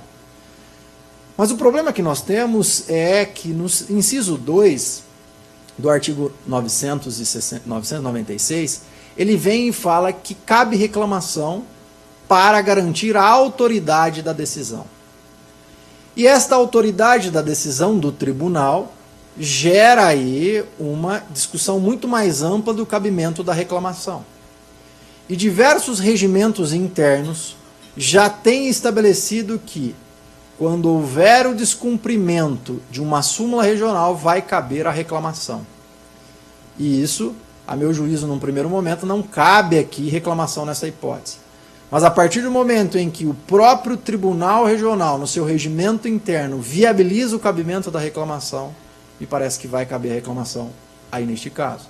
Então, se o próprio regimento interno criou lá, por exemplo, o TRT, salvo engano, da 6ª região, veio e disse, cabe reclamação de uma decisão que contraria uma súmula do TRT. Neste caso, vai caber reclamação. Isso daí tenho que reconhecer que isso daí nós vamos ainda discutir isso por um bom tempo, a reclamação. E, falando de súmulas, seja do TST, seja do TRT, num primeiro momento, nós temos que reconhecer que os tribunais vão pensar na reclamação sim, até para garantir a decisão dele. Mas no segundo momento eles vão recuar, porque a reclamação abre uma porta do tribunal para qualquer discussão. Então tudo vira reclamação. E tanto é assim que nós tínhamos essa viabilidade de reclamação na própria Lei 13.105, quando foi promulgada, você viabilizou o cabimento de reclamação em todas as hipóteses. Eles vieram e restringiram. Falaram, olha, se for recurso de natureza extraordinária, repetitivo, recurso de revista repetitivo, você pode até vir aqui com reclamação, mas primeiro você precisa discutir isso na instância ordinária. Começaram, então, a restringir o cabimento da reclamação. Tá? Então, me parece que o mecanismo de impugnação, como regra, dessas decisões contrárias ao precedente ou aplicando equivocadamente o precedente, é a via recursal. Tá? Sem prejuízo de nós termos também a possibilidade de termos a via rescisória por força do artigo 966, parágrafos 5º e 6º, que admite expressamente o seu cabimento. Tá? Só que para a gente fechar este ponto, antes de entrar neste microsistema de julgamentos de causas repetitivas, eu gostaria de fazer mais uma observação. O artigo 926 do novo CPC, ele fala que é dever dos tribunais uniformizar a sua jurisprudência. Então agora, dentro dessa ideia de precedentes, ele impõe uma uniformização de jurisprudência, o que na sistemática trabalhista também vem no artigo 896, parágrafo 3º. E uniformizar a sua jurisprudência, ele vem e também diz no parágrafo 1º, olha, você vai uniformizar sintetizando a sua jurisprudência. Sintetizando por meio de súmulas. No nosso caso, súmulas regionais, quando a gente fala do TRT. E ele impõe também que, além de uniformizar a jurisprudência, o tribunal, ele deve manter estável a sua jurisprudência. Embora a gente tenha falado que é possível a superação de um precedente, é só se houver alterações substanciais. Do contrário, é necessário que o tribunal mantenha a sua jurisprudência. E diz ainda que o tribunal deverá, além de uniformizar a jurisprudência e também se manter estável, essa jurisprudência ela tem que ser íntegra e coerente, ou seja, o tribunal tem que andar numa linha reta e ficar coerente com as suas decisões de forma que não tenham decisões divergentes. O que fez esse dispositivo? Simplesmente legislou a tal da disciplina judiciária. Todos os julgadores, quando iam fazer o julgamento, falavam, olha, por disciplina judiciária, aplica o entendimento. Este artigo 926, parágrafo 1º, ele veio e legitimou esta disciplina judiciária. E é por isso que, quando nós falamos nessa jurisprudência coerente, os tribunais devem julgar de forma coerente e íntegra, eu estou falando numa obrigatoriedade, seja vertical, seja horizontal. E os próprios tribunais regionais devem observar as suas súmulas regionais. Mas aí o grande problema que a gente fica é o seguinte, suponhamos que eu tenho uma súmula regional, e esta súmula regional não é aplicada por uma turma. Como é que eu faço para aplicar essa súmula regional? E isso é comum. Não sei se é aqui, mas isso é comum de acontecer. Temos que reconhecer novamente que isso é um tema novo e vai provocar também discussões. Mas aqui num primeiro momento, me parece que é plenamente possível se instaurar um novo incidente de uniformização. Então, o incidente de uniformização é plenamente possível ser instaurado, seja pelas partes, seja de ofício, e aí não vai ser de ofício, né? Para aplicar aquele entendimento da súmula regional. O segundo mecanismo é a reclamação, desde que é admitida dentro do próprio regimento interno. Então, o regimento interno, se entender, ele pode falar que, não aplicada aquela súmula regional, vai caber uma reclamação para que o tribunal aplique, o órgão lá que criou a súmula, em regra o órgão plenário ou especial, adote ali e aplique a súmula regional. E o terceiro mecanismo é um mecanismo indireto, que é o recurso de revista. Quando a parte entra com o recurso de revista, e aquela decisão ela é contrária à súmula regional, o que vai acontecer?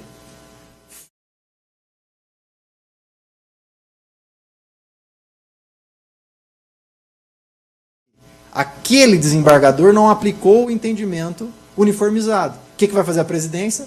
Vai enviar para uniformização e vai aplicar o entendimento da súmula regional. É só dessa forma que a gente consegue, nessa disciplina judiciária, também observar que os próprios desembargadores apliquem as súmulas e as teses prevalentes criadas por eles. Tá? Só para a gente fechar aqui a nossa temática, eu gostaria de falar mais um pouquinho e aqui de microsistema de julgamento de causas repetitivas. O novo CPC ampliou consideravelmente essa ideia e ele criou o que nós chamamos de microsistema de julgamento de casos repetitivos. Ou seja, ele criou uma sistemática diferenciada para a repetitividade dessas demandas que nós temos em massa, dessa sociedade de massa que nós temos. E a gente já tinha isso, reconheço, no recurso de revista repetitivo, no recurso especial lá, repetitivo e também no recurso por amostragem. E a CLT já tinha trazido essa sistemática na Lei 13.015. Então, diversos dispositivos nós já tínhamos lá na 13.015. Mas a partir do momento em que a gente fala de um microsistema, o que vem a ser esse microsistema? Significa que todos os dispositivos relacionados a esses julgamentos repetitivos, eles se interrelacionam. Eles se complementam.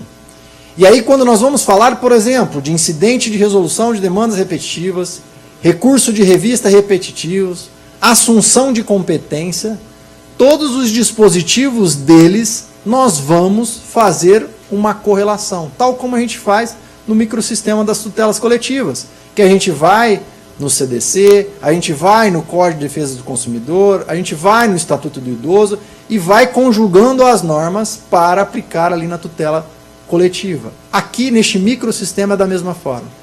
Quando a gente vai, por exemplo, na assunção de competência, o artigo 947, ele é muito omisso, tem diversas hipóteses, ele não fala nada a respeito do próprio procedimento. Nós vamos aplicar as regras do incidente de resolução de demandas repetitivas. Mas dentro desse microsistema, na verdade, ele cria dois microsistemas. Um de formação concentrada de precedentes judiciais, ou seja, como eu crio um precedente de observância obrigatória. E outro de gestão de processos repetitivos.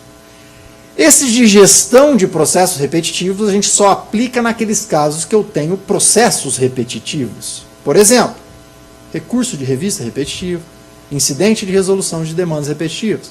Porque este processo de gestão de demandas repetitivas, ele provoca a suspensão dos processos. Ele é diferente dos demais. Eu tenho repetitividade de processos, eu preciso então aplicar as regras de suspensão. Olha, tem um recurso de revista repetitivo, vamos suspender todos os outros processos. Então eu tenho aí um mecanismo de gestão diferenciado desses julgamentos repetitivos. Mas como eu disse a vocês, eu tenho também um microsistema de formação concentrada. E este de formação concentrada a gente aplica em todos os outros precedentes, especialmente quando a gente está falando de recurso de revista repetitivo, assunção de competência e também incidente de resolução de demandas repetitivas. Aqui, apenas para ficar claro, a assunção de competência não se submete ao microsistema de gestão. Por quê? Porque ela não tem repetitividade. Ela não precisa suspender os outros processos. Ela é preventiva. Então, a assunção de competência, eu só aplico este microsistema de formação concentrada. Mas o que vem a ser, então, essa formação concentrada? O que eu preciso ter para fazer um precedente obrigatório? Primeiro aspecto que nós temos é o banco de dados de casos repetitivos. O artigo 979 do novo CPC, que é dirigido ao incidente de resolução de demandas repetitivas, exige um banco de dados dessas causas repetitivas. Mas, como eu disse, como nós temos um microsistema, a gente aplica isso para todos os outros casos.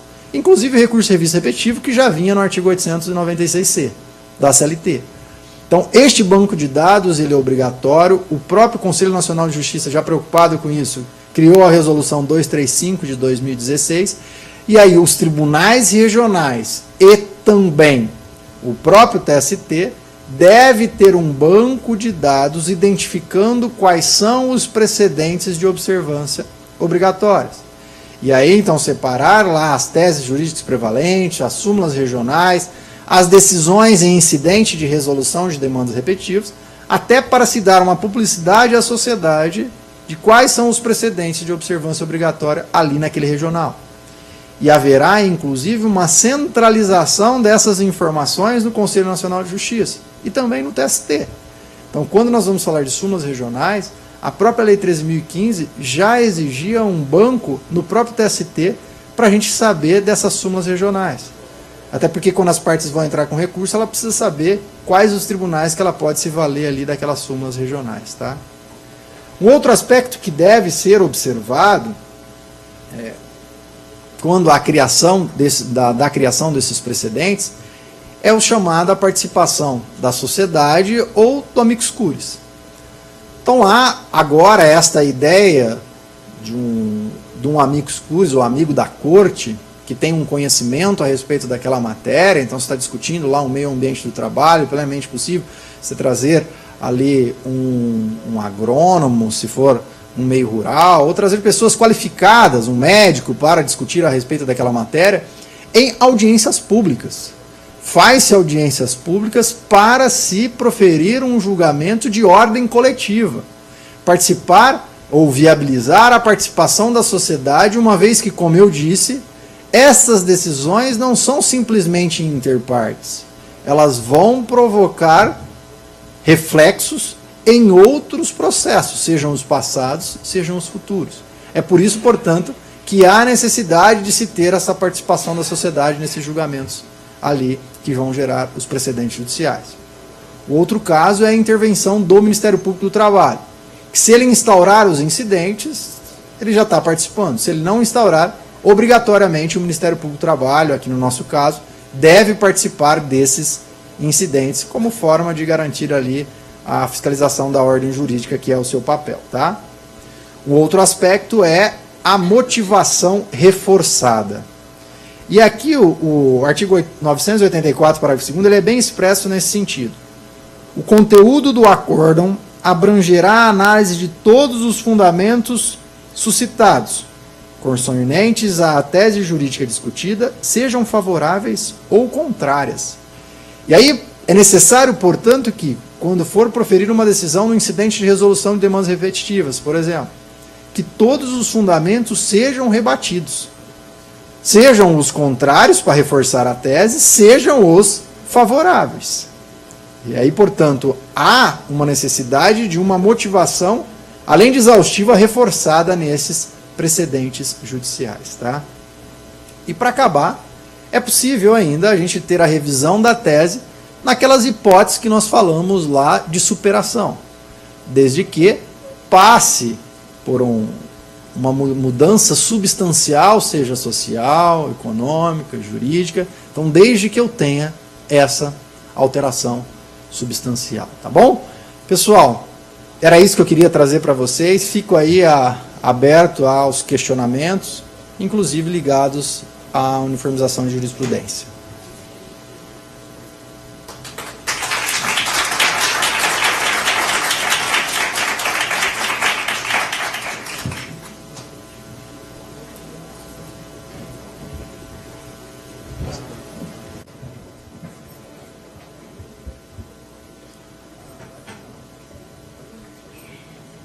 Obrigada, então, professor Ellison. De fato, a gente se depara aqui diante de uma tamanha complexidade, né? E aí a gente começa a compreender como que essa aproximação dos dois sistemas, ela, para a criação, na realidade, de um sistema sui generis, né? Como acaba sendo o nosso, trouxe complexidade. Realmente vai precisar de muito aprofundamento, muito estudo daqui para frente para que se tenha alguma segurança. Nós estamos só iniciando e esse início não tem sido fácil, né? O nosso tribunal, por exemplo, sequer regulamentou ainda a tramitação das demandas repetitivas, né? Então, estamos assim iniciando do zero, né? Temos alguma construção nos incidentes, nos IUJs, né, incidentes de uniformização de jurisprudência, que também não caminha de maneira tranquila, mas acho que a grande dificuldade ainda está por vir nos incidentes de demanda repetitiva e assunção de competência, que estamos aí com proposição de emenda de regimento interno, ainda para regulamentar com alguns procedimentos suspensos no tribunal, até que se regulamente a matéria, mas já dá para a gente antever aí o tamanho da complexidade, né, dessa inovação, enfim, dessa modificação que já tinha vindo, né, com a Lei 13.015 e que acabou se consolidando com o novo CPC. A sua palestra foi absolutamente esclarecedora, né, nesses aspectos gerais, para que a gente possa compreender de onde veio e por que veio essa mudança, né? Eu acho que poderia abrir aqui para o debate e deixaria aberta, então, a palavra, livre a palavra, para que alguém possa fazer alguma indagação, se assim entender. Eu só queria ver como é que eu faço depois. Eu queria sortear um livro aqui, até esse artigo do precedente, eu publiquei nele também. E aí depois queria ver como é que eu faço para sortear, tá? Tem alguma pergunta? Confesso que é a palestra mais difícil que eu já dei na minha vida. Ô professor, aqui, o Gustavo. Eu tenho uma pergunta. Cabe, o senhor comentou da possibilidade de ação rescisória quando descumprido alguns daqueles precedentes do 927, correto? Uhum. Ainda que essa súmula seja posterior? Você tem uma criação de uma súmula posterior ao... Trânsito julgado. Tá. Quando você tem ela posterior ao trânsito em julgado, como eu disse, se for anterior, o juiz aplicou equivocadamente ou aplicou a distinção lá equivocada. Aí o artigo 966 viabiliza. Quando ela é posterior, o que tem se entendido, e aí confesso que não é pacífico isso, é a viabilidade do cabimento da ação rescisória com base no inciso 5, porque houve uma violação a uma norma jurídica. Certo. Porque, embora a gente esteja falando na criação de uma súmula posterior, os fundamentos determinantes delas, os precedentes, são anteriores.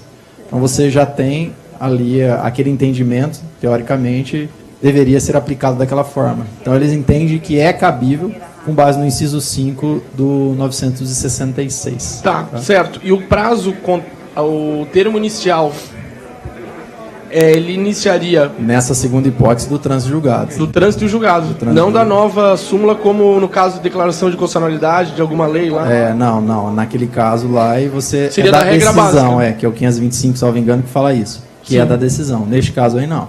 Então teria só 2 anos para entrar, para vir essa nova súmula, né? Até para gerar uma estabilidade, senão...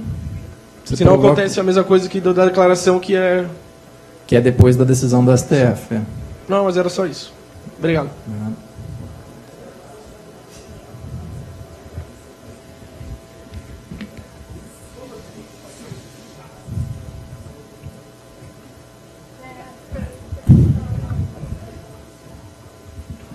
Boa tarde, professor. Meu nome é Thaís, sou servidora da vice-presidência.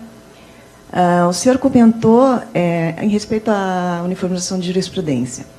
Quando se percebe uma decisão contrária à súmula regional, ou a decisão que foi uniformizada no pleno, cabe à parte, em sede de recurso de revista, em preliminar, ou até ao juiz de ofício determinar o encaminhamento de volta à turma para que ela faça a readequação.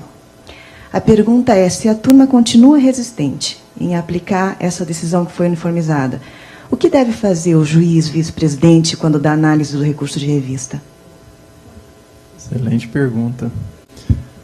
Manda subir para o TST, porque aí vem carta de ordem, ele tem que obedecer. É que daí nós não temos esse pressuposto de admissibilidade na 896. Não, reconheço. Aí, na verdade, não tem como se obrigar. Você vai determinar o retorno. Se ele não aplicar, aí nesta hipótese tem que mandar subir o recurso.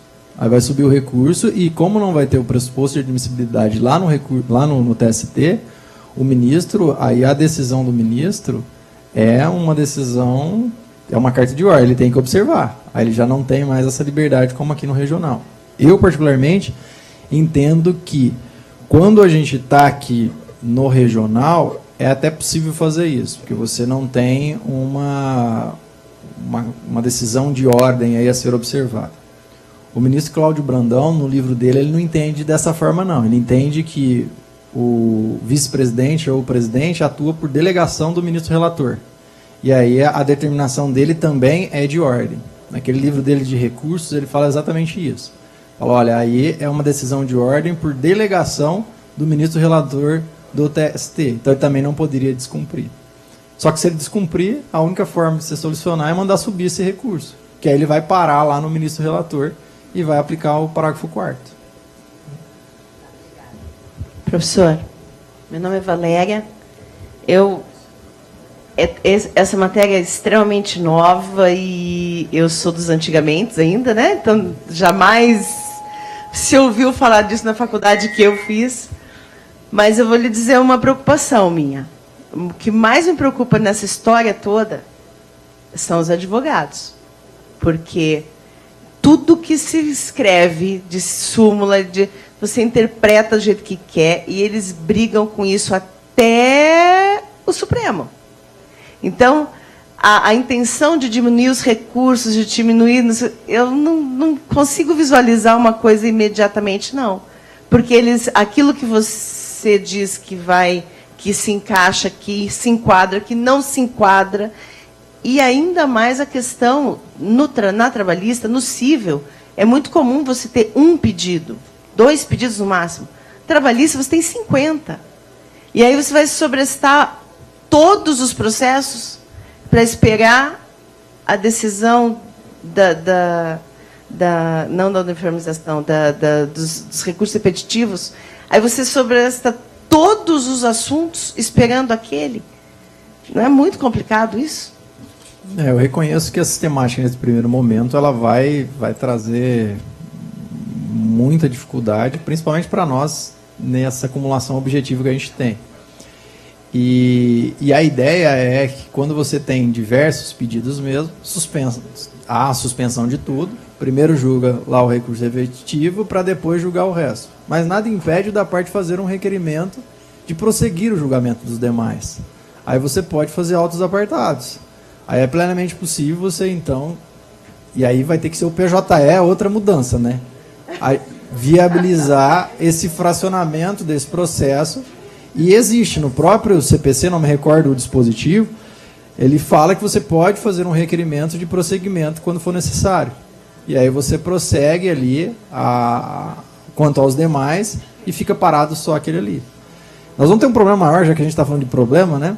Na vara do trabalho, agora com o julgamento parcial de mérito. Que agora é possível você, lá nos pedidos incontroversos, ou quando você já esteja em condição de julgamento, você julgar parcialmente o mérito. Então lá tem 3 pedidos. Um pedido, ele julga parcialmente, cabe recurso ordinário direto. O outro pedido, vem o TST e fala, ele é de extrema relevância, tem que suspender até na vara do trabalho.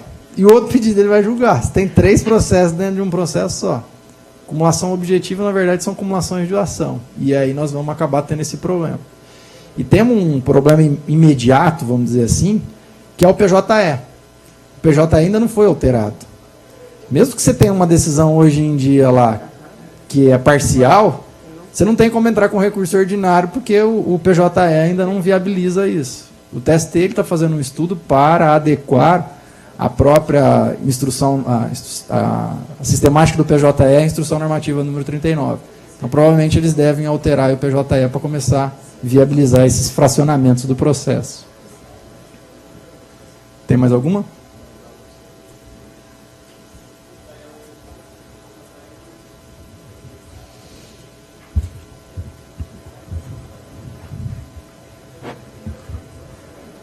Boa tarde, professor. Meu nome é André e eu trabalho no setor de uniformização de jurisprudência, aqui do tribunal. No caso do IUJ, suscitado na forma da Lei 13.015, por vezes acontece que a questão é levada ao pleno e, naquele caso, prevalece uma tese que nunca fora adotada em outros precedentes judiciais, né? Os desembargadores, né, discutem e às vezes adotam um posicionamento médio, que não tem um precedente judicial, apenas aquele próprio caso do IUJ, que será julgado naqueles termos. Isso enfraquece de alguma forma essa questão do precedente obrigatório, ou pode-se dizer que esse é o precedente judicial? Me parece que aí na criação do precedente houve até vamos dizer, um equívoco, porque não dá para você criar uma tese prevalente, porque a partir do momento que você analisa decisões conflitantes, você tem tese A e tese B. Você não pode criar uma tese C no momento da tese prevalente. Porque você criou a tese C, você não tem precedentes judiciais a legitimar aquela tese. E aí, a meu juízo, não gera nenhuma obrigatoriedade. E a gente tem um problema maior, já que hoje só foi problema, né? Dessas palestras difíceis, fico olhando para vocês sem reação, não sei se vocês estão entendendo ou não. Que é o quê? Na época que a gente tinha lá o CPC de 73, a gente tinha o incidente de uniformização. Aí a gente falava em tese prevalente e falava em súmulas. Maioria absoluta e maioria simples. Depois da extinção lá desse incidente de uniformização, lá não existe mais tese prevalente. E a gente, na verdade, manteve a mesma sistemática e deu o mesmo peso de uma tese prevalente, que é a maioria simples, para uma súmula do TRT. E isso tem um equívoco na origem, porque a Lei 13.015, quando ela foi criada, não era tese prevalente que eles falavam. Eles falavam em tese firmada no incidente de resolução de demandas repetitivas e súmulas do TRT.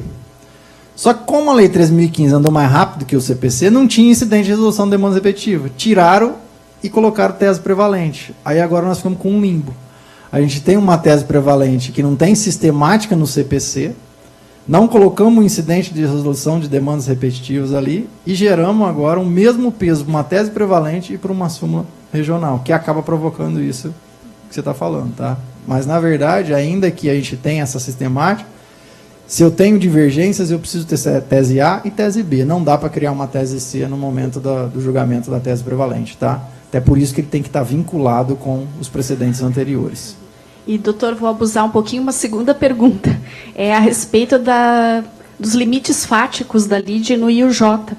É possível o Tribunal Pleno criar uma súmula que extrapole os limites fáticos daquele IUJ que está sendo levado a julgamento? Por exemplo, um acordo de compensação, né, em que, no caso concreto, discutia-se apenas infração, né, labor ao sábado. É possível ampliar e criar nesse IUJ uma súmula que abranja, né, outras circunstâncias fáticas, na sua opinião? Também não.